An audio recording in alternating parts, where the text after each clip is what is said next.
غزوه د احزاب یا غزوه د خندق دواړه نومونه لري. د احد غزا چې تېره شوه چې هلته مسلمانانو ته لږ تکلیفونه ورسېده. یهود بدر جهاد چې تېر شو غزا یهود په ډار کې شو، اکثرو معاهده وکړه د نبي علیه السلام سره.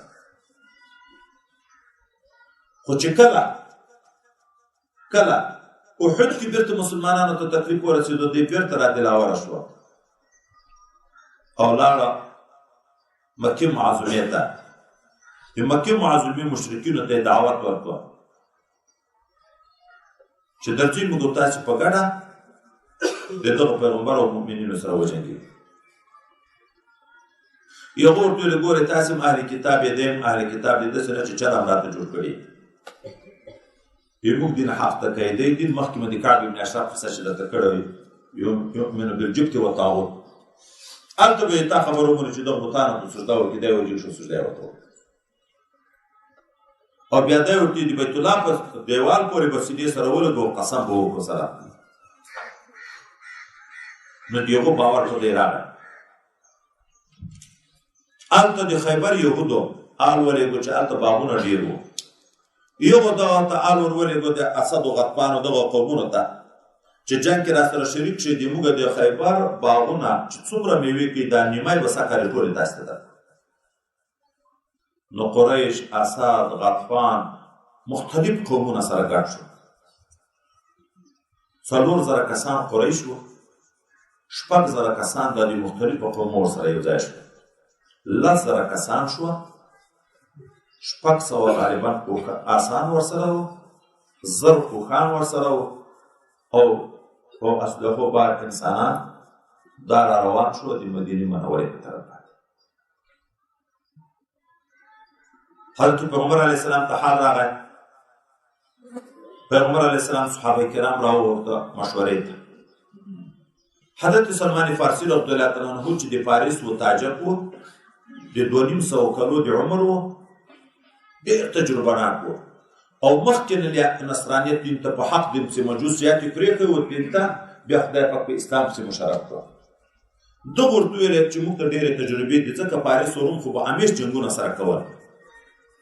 چې چیرې دښمن زورور وي په موږ باندې راغلی، موږ په خپلو کورو کې یو او مخته د کورو مو یو خندق ایستلی، بیا دا دښمن موږ ته نشي راوښتی، ځکه کنکای او غټ ټول ویشتی شي دفاع یې کړی شي. نو یو خندق به راوباسو چې تر څو دی رارسېږي راځي دلته به یو خندق جوړ. نبي علیه السلام ته دا مشوره خوښه شوه. عربو دا شی نه و لیدلی. نو مدینې منورې بعضې طرفونه باغونه دي، بعضې طرفو کې کورونه دي. د کفارو د راتګ احتمال د دغو لیارو نه و. دا یو طرف د سلع غار چې ده، دغه طرف ته څه میدان خالي ده، ډېره خطره د دغه وجه په دغه لیار راځي. ځکه 10,000 کسان دي، دا په ونو باغو کې په دیوالو نشي سره راوښتی، په کورو کې نشي راغلی، دغه لیار به راځي. نو دلته به خندق باسو. حضرت پیغمبر علیه السلام نقشه ورته جوړه کړه، خط مبارک ته په خپل لاس مبارک ورته وایست چې د دغه علاقې نه تر هغه علاقې پورې 12 میله اندازه ځای نه دی راځي. دغه ته به خندق باسو. ګروپونه یې مقرر کړ، سړي 10 کسان، هرو 10 ته یې 40 ګزه ځای ورکړ چې چا به خپله مخکې خلاص کړ، بیا به امرو سره هم کومک کوو، خو تقسیم یې داسې ور وکړ.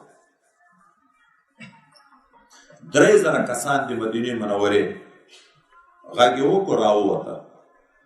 په مدینه منوره کې معیوبین پرېښو. حضرت عبدالله ابن ام مکتوم رضی الله تعالی عنه چې په سترګو ضعیف و، خپل ځای نشیني مقرر کړو. خلکو ته ټولو ته حکم دا وشو چې راوځي چې دا خندق وباسو. دلته خندق کار ته چې راووته، چې کوم منافقین وو رابغله په نبي علیه السلام به ځان ولید، داسې یو کلنګ 2 کلنګ یو بیلچه کار به یې وکړو، بیا به غرلی ځان پټ وکړو وبیست. او مخلصین مسلمان به لګیا وو. کله به یو وته یو عذر و، بیا مې د نبي علیه السلام نه اجازه وغوښته. الله ورته وویل چې چاته دې چې خوښه یې اجازه ورکړه، ځکه مخلص مسلمان دا اجازه درنه غواړي. کار شروع شو. په دا مابین کې یوې ډلې ته چې سلمان فارسي رضی الله عنه هم په یوه ګروپ کې ده، په کنده کې لوی سپین کمر راغی. د ماتولو یې ډېر کوشش وکړ، خو دا کمر نه ماتېږي. نو دوی سلمان فارسي رضی الله عنه هم ته وویل چې ته ورشه پیغمبر صلی الله علیه وسلم ته ووایه چې موږ ته خو هغه د موږ په سیمه کې داسې لوی کمر راغی نه ماتېږي، خو په خپل سر نقشه هم نشو بدلولی چې دا کډی کوږ کړو، دا کمر پرېږدو، چې دا یې راشي موږ ته څه اډر کوي چې کډی کوږ کوي، لیار کږه کوي او که څه راته وي.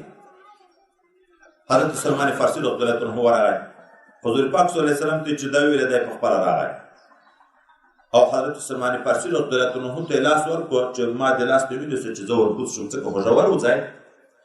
حضرت نبي علیه السلام چې کوز شو، هغه د ویلو شی یې واخیست، یو وار یې وکړو په دا تیږه باندې داسې یو پړک جګ شو، د فتح غوندې تکبیر لکه اقواته چې مجاهدینو کې په زوره الله اکبر ټوله نارې کړه. بل ټکي وکړو، بیا دغسې رڼا جګه شوه، بیا الله اکبر غږ، دریم وار سره یې داسې کووایه لکه ریګ.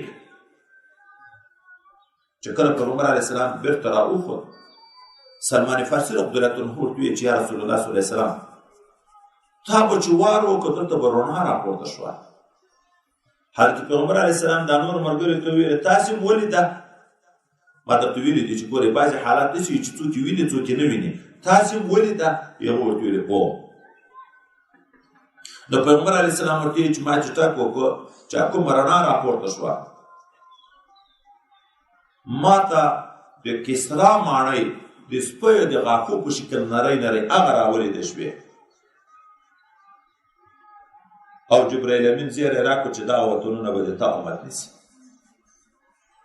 دا بل وارې مې چې وویل د روم علاقه کې هغه ماڼۍ د سپیو د غاښو په شکل راته ولیدې شوې، جبرائیل امین زیری راکړو چې هغه علاقې به د تا امت نیسي. دا بل وارې مې چې وویل د صنعا د یمن په علاقه کې دا شای راته کاره شو او زیری راکړو. مسلمانان نهایت زیات خوشحاله شو. منافقینو ظالمانو چې دعوه یې د اسلام وه، په خپل منځو کې سوکه سوکه سره ویل، هلته د ډاره د خپل ځان نه خندق باسي، هلته العیاذ بالله په دروغو دوکې ورکوي خلکو ته چې پاریس به موږ نیسو، روم به موږ نیسو، یمن به موږ نیسو. خو ساړه موسم هم ده، د مني وخت ده، لوږه هم ډېره ده، حتی چې د بعضې صحابو په خپل نس د لوږې نه تیږې دیوای وه تړلې، دا تیږه یې دغه دپاره تړل کېږي، فایده یې دا ده نس چې وایي ډېر خالي شي بیا پړسوب کوي. یو دا تمه، دوم دا ده چې دا ملا ته دا د ننې خوراک چې وکړي، دا د ملا بند هغه لکه ورته تکیه داسې ده، دا د ملا بند کړوپېږي نه،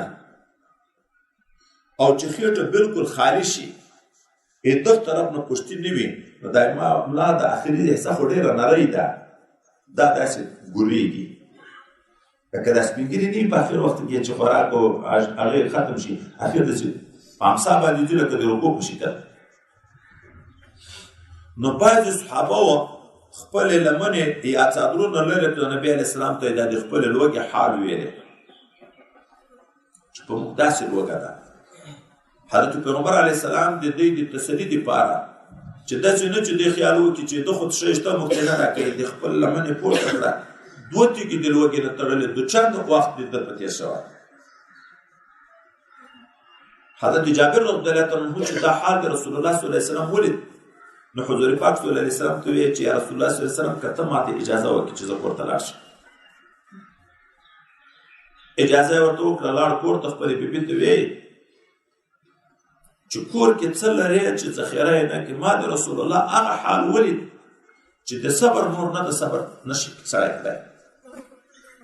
هغې ورته ویل یوه کاسه وربشې دي په کور کې، یو دا سیرلی ده، وایي بس ته وربشې میده که دا میچن یې په لاس پرې ګرځولی، زه به سیرلی حلال کړم. چې تر څو هغې میچنې ټوله صفا کولې پیدا کولې دا وربشې دغه سیرلی د پوستو که ټوک ټوکې که دواړه سره خلاص شوه. نو دا یوه کاسه روټې دا یې خوشتې کړې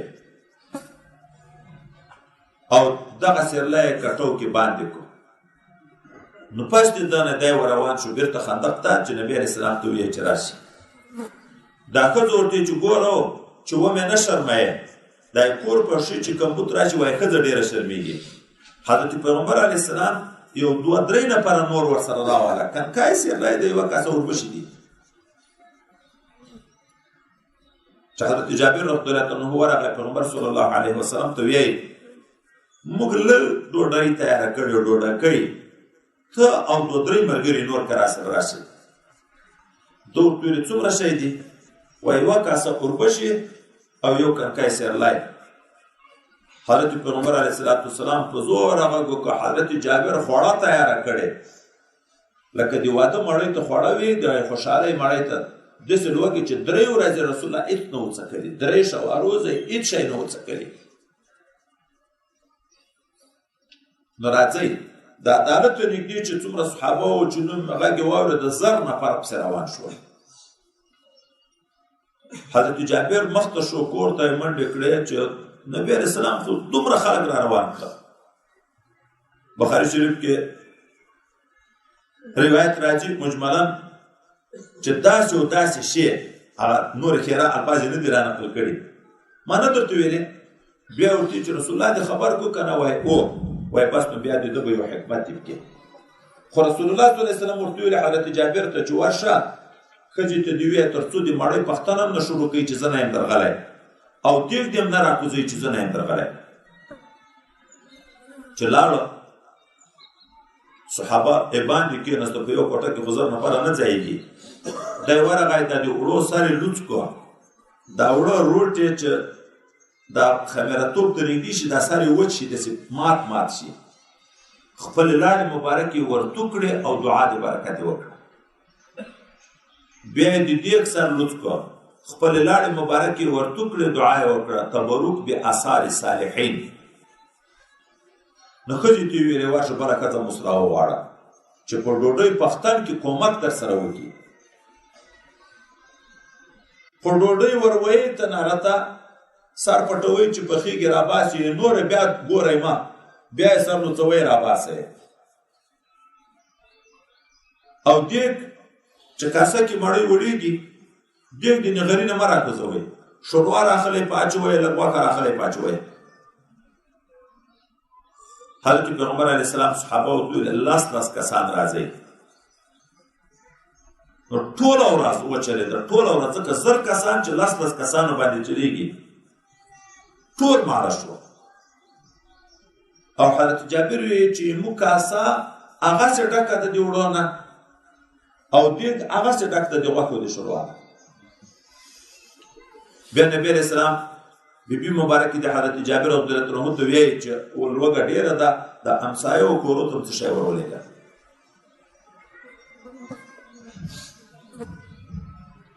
خندق باندې څو شپې تېرې شوې خندق مکمل شو چې کفار راورسېدل. دلته بنو قریظه خو د نن په مدینه منوره کې اوسېږي یهود. دا د خوف او د خطر ځای ځکه و چې 10,000 پوځ د باندې نه راغی او دلته د نن په مدینه منوره کې دغه پټ ورسره ویلي دي چې بس موږ چې تاسې باندې نه جنګ شروع کړئ ارشاد طرف نه به موږ پرې جنګ شروع کړو. هېڅوک په کورو کې نشته. ښځې یو غټې غټې کلاته سره جمع کړي یو صحابي ورته درولی نور ټول هلته دي. کفار چې راغله چې راورسېده دغه ځای ته حیران شوه. ژور کډای ده نه ټوپ ته راچوی شي نه جازونه شته نه دنیایي وسایل شته نه آس ور پورې وتی شي نه اوښ ور پورې وتی شي نه سړی نو د دغه کندې پیغه خوا یې واړول. مسلمانان دغه طرف ته دي کفار یو طرف ته دي. جنگ د تیګو چې په لاسو چې سره نږدې په کوم ځای کې چې لږ سره نږدې شي په لاسو په تیګو سره ولي چې لږ لرې په غېږو سره ولي. دا جنگ خندق ټول مجموعه د خندق ایستل بیا جنگ چې تر څو پورې شکست خوري تقریبا میاشت د شلو شپو نه زیات د میاشتې نه لږ کم تقریبا وایي میاشت ته ورسېد.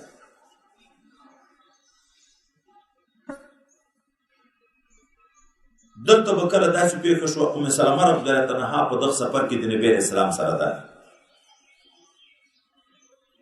وایي د شپې نبي علیه السلام به خپله اکثره وخت پیره کړه چې داسې نه وي چې صحابه غافله شي دوی د شپې په کومه خندق کې راکوز شي راوخیږي د بل طرف ته. یوه شپه وایي یوه طرف ته غرب ډېر شو، شر و شور ډېر شو.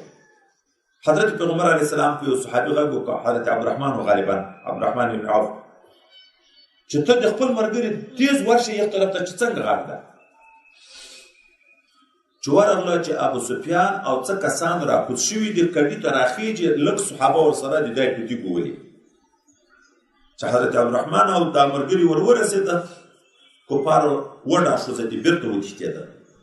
بیا راغله پیغمبر علیه السلام ته یې حال راوړ چې داسې چل و دوی بېرته وتښتېده. پس چې هغه نه وایي نبي علیه السلام بیا ویده شو، ارام یې وکړه.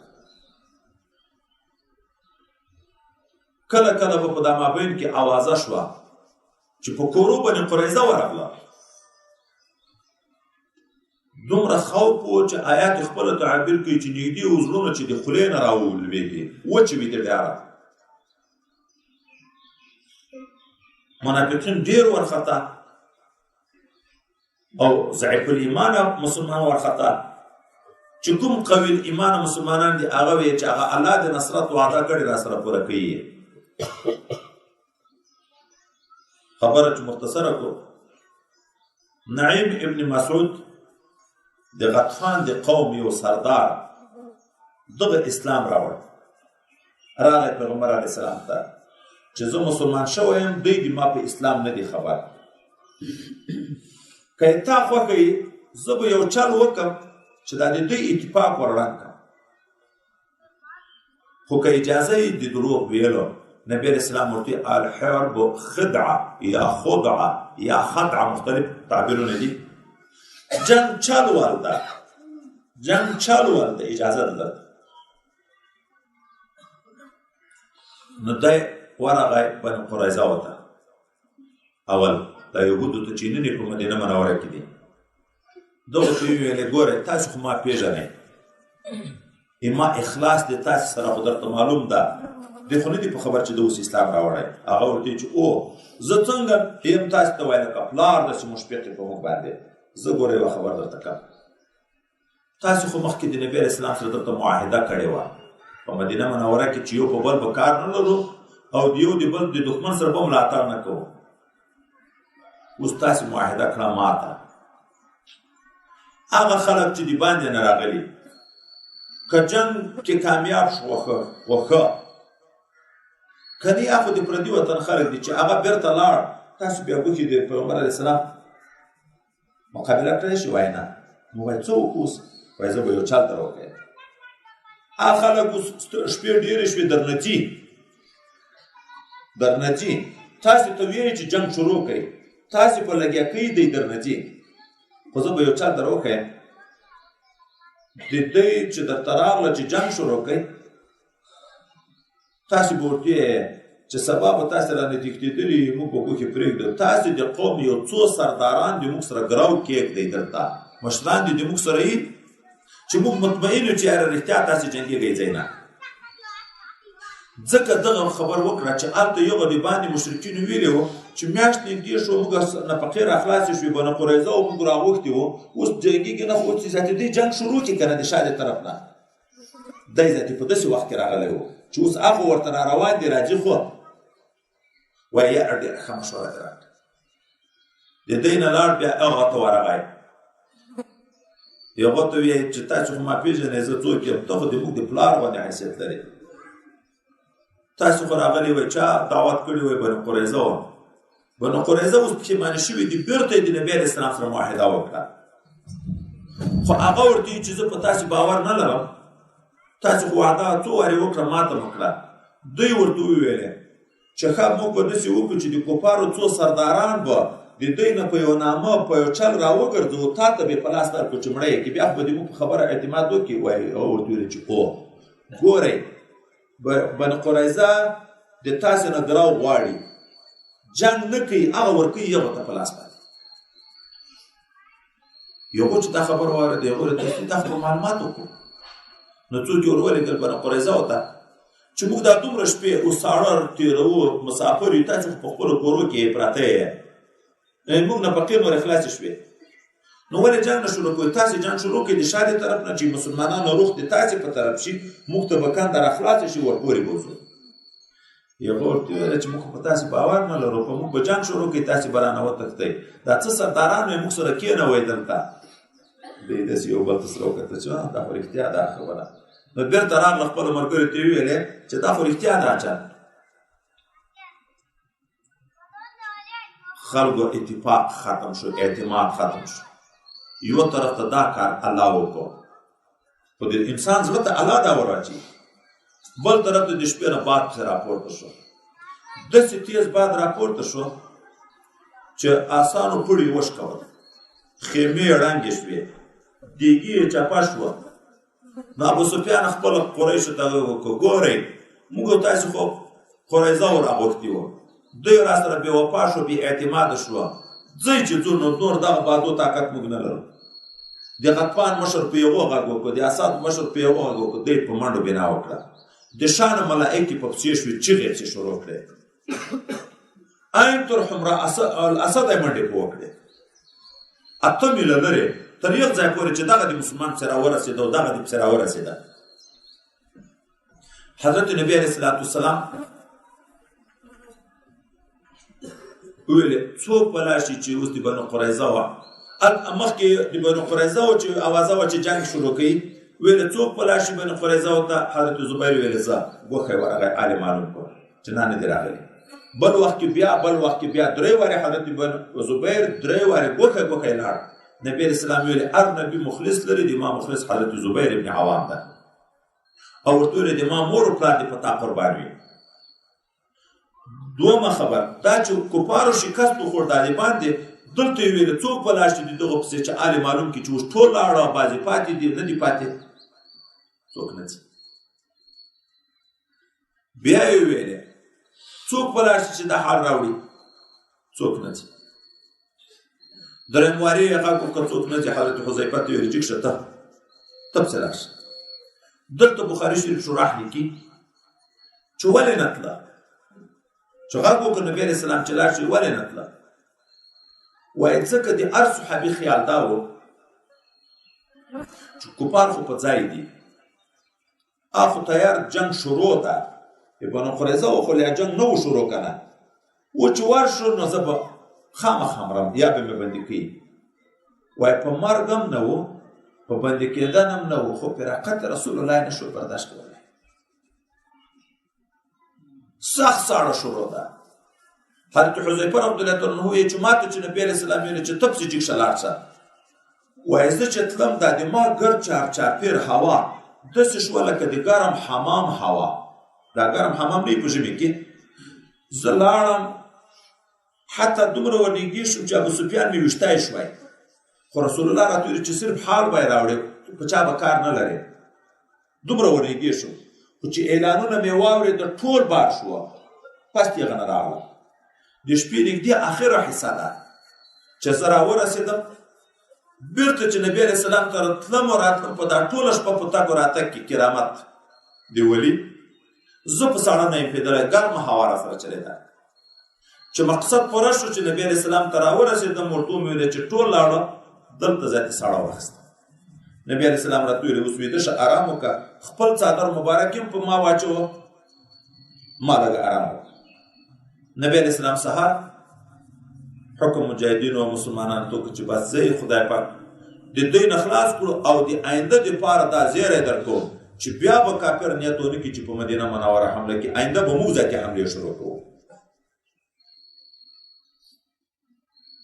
را روان شو چې راغله نبی علیه السلام میاشت نږدې بیا کارونه کړي دي خاورې باندې دي بادونه چلېدلي دي څڼې مبارکې او صحابي مبارک وي حضرت انس وایي د سینې مبارک کې د نبي علیه السلام داسې توره لیکه د ویښتانو دومره ګڼه وه لکه کړکی سره جدا نه و دا د سر ویښتانو غوندې خو دلته په دغه ګردو کې د ده سینه مبارکې ویښتان نه لیدی کېده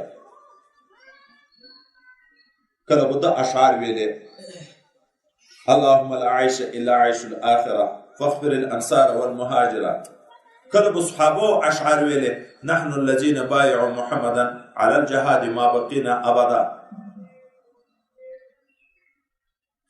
نو نبی علیہ السلام اوبه وغوښتې د غسل دپاره سر مبارکې پرېمینځو غسل یې وکړ چې راووت چا دروازه وټکوله حضرت عایشه صدیقه رضی الله عنها چې نبی علیه السلام ورووت زه ورخطا یم چې بیا کوپار راوګرځېده که څنګه پسې ورغلم د چولې نه ورګورم یو صحابي د حضرت دحیه کلبي رضی الله عنه ډېر ښایسته و چې هغه د نبي علیه السلام سره غږېږي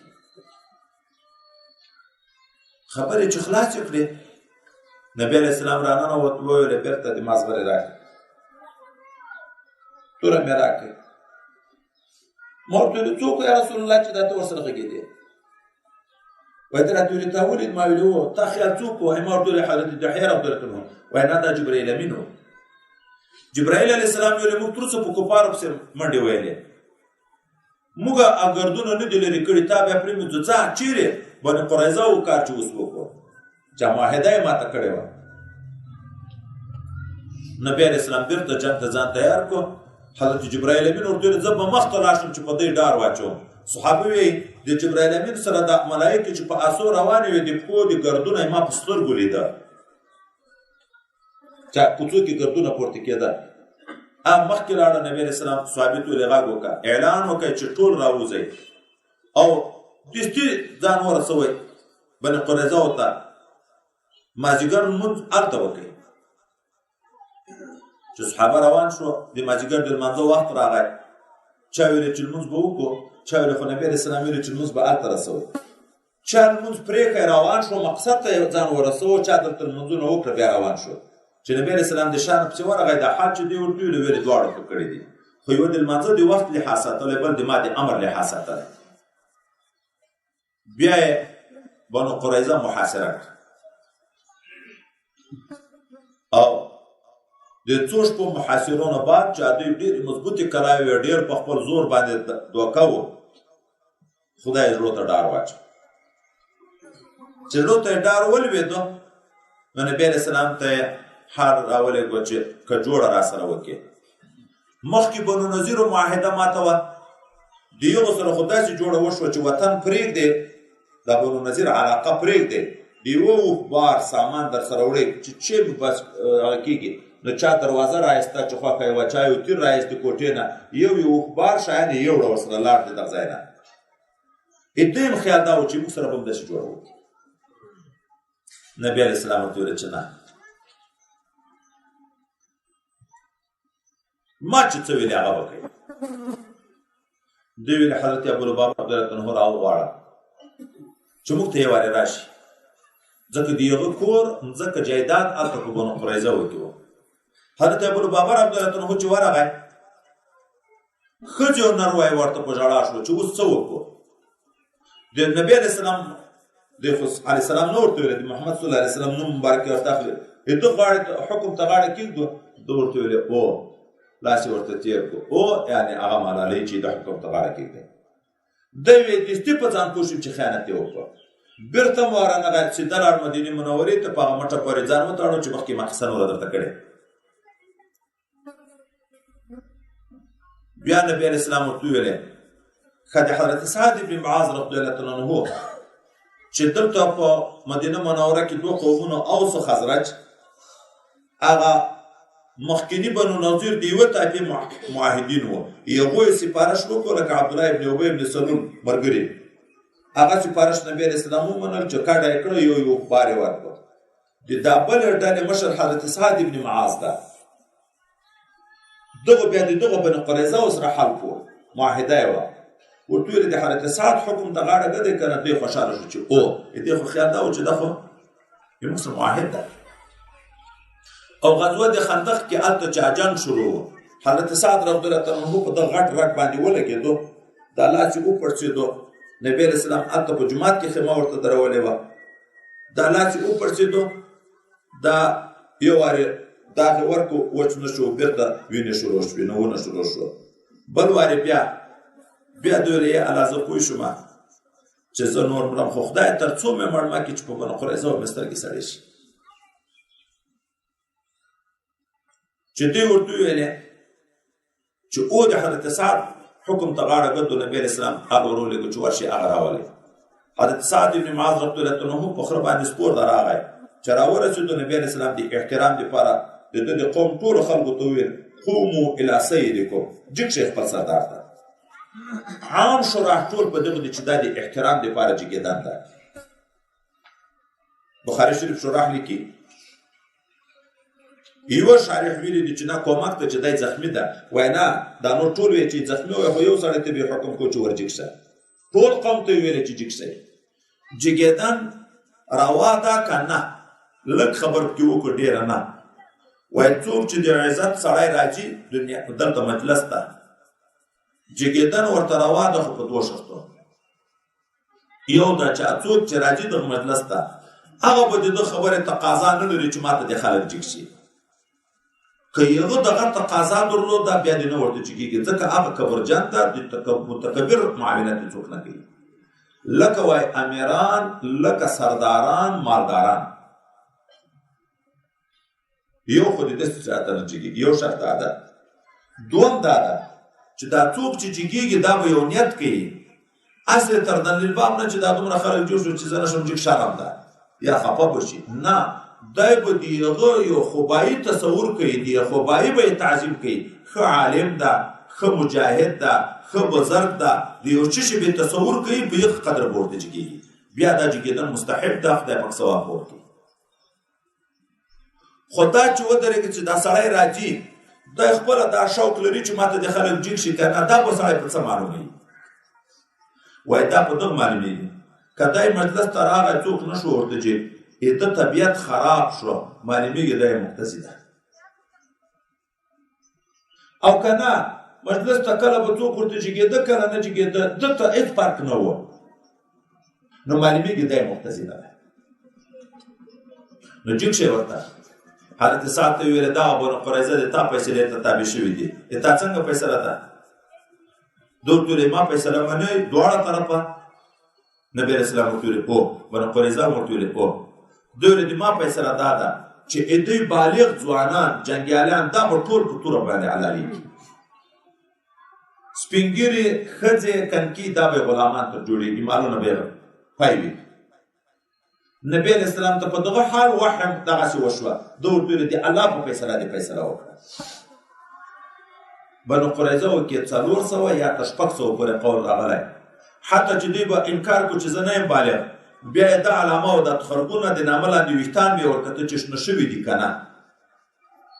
دغه یې ټول وږي کړه، د یوې کونډې په کور کې یې بندیان کړه، بیا به یې رایسته، کډی به یې ورته ایست، حلالول به یې هلته. دا دوه جهادونه، یو د خندق یو د قریظه، چې دواړه په یو ځای دي.